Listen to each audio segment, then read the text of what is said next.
जय जगन्नाथ, जय बलदेव, जय सुभद्रा, जय सुदर्शन।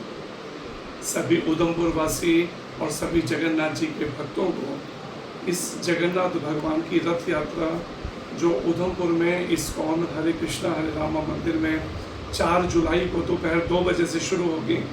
भगवान जगन्नाथ जी को पहले 56 भोग लगेगा और उसके बाद ये यात्रा यहाँ से शुरू होगी। और इस यात्रा का जो उद्देश्य पीछे है, भगवान जगन्नाथ जो सारे जगत के स्वामी जगत के नाथ हैं, उन भगवान जगन्नाथ भगवान कृष्ण का ही ये स्वरूप है।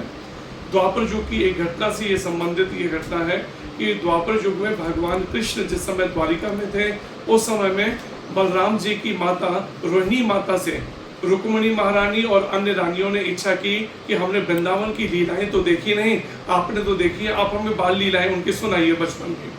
रोहिणी माता ने कहा मैं सुनाऊं तो सही, अगर उस समय कृष्ण बलराम आ गए तो एक दिन भी और यहाँ नहीं रुकेंगे, उसी समय यहाँ से वृंदावन चले जाएंगे। तो परिणाम रोहिणी माता ने अपनी बेटी सुभद्रा को कहा तुम दरवाजे महल के बंद कर दो, जब तक मेरी आज्ञा नहीं होगी तब तक उनको अंदर, कृष्ण बलराम को अंदर नहीं आने दोगी।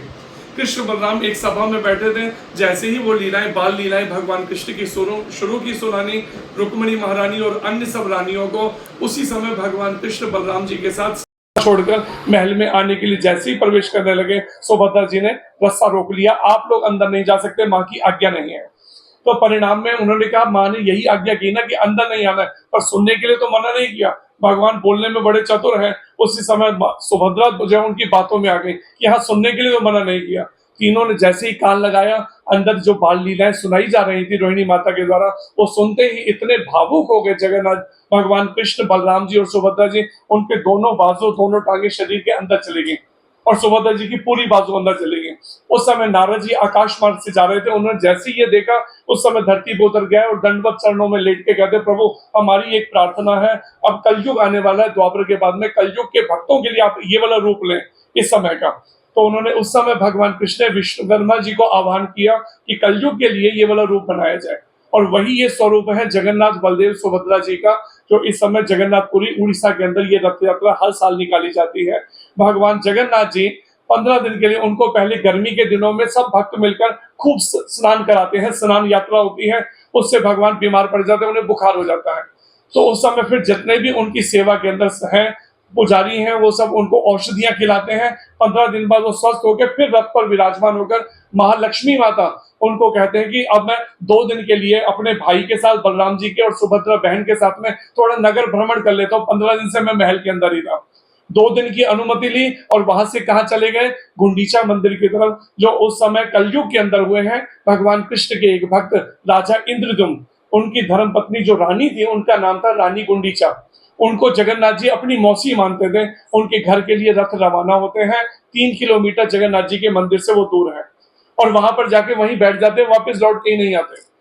1 दिन 2 दिन 3 दिन 4 दिन हो गए। अब महालक्ष्मी माता को चिंता होने लगी कि वचन दिया, अपना वचन भी पूरा नहीं किया, 2 दिन में लौटना था। तब 5वें दिन वो पालकी में निकलती है जगन्नाथ जी को वापस लाने के लिए, लेकिन जैसे ही वहां पहुंचती है गुस्से में, तो परिणाम जगन्नाथ जी को उनके भक्त बता देते सेवक कि वो तो गुस्से में आ रही है महालक्ष्मी माता।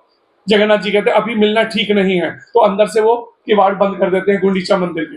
लक्ष्मी जी और गुस्सा हो जाती हैं, परिणाम उनके जगन्नाथ जी के रथ के एक साइड का पहिया और वह हिस्से को तोड़वा देती हैं और वहां से गुस्से में वापस चली जाती हैं कि अब ये वापस आए तब मैं इनसे बात करूंगी। फिर रथ ठीक करने में 2 दिन लगते हैं, उसके बाद 8वें दिन वहां से रथ चलेगा, और 9वें दिन जब जगन्नाथ जी श्री मंदिर जिसको कहा जाता है वहां पर जब पहुंचते हैं, लक्ष्मी माता उन्हें प्रवेश नहीं करने देती कि आपने वचन पूरा नहीं किया। तब उनसे माफी मांगकर उनको तरह तरह के खुद पकवान और सब भेजते हैं, उनसे क्षमा मांगते हैं, तब 10वें दिन कहीं सिंहासन पे विराजमान होते हैं। यही द्वारिका से भगवान कुरुक्षेत्र से के लिए आए अपने यदुवंशियों के साथ में सूर्य ग्रहण के समय में।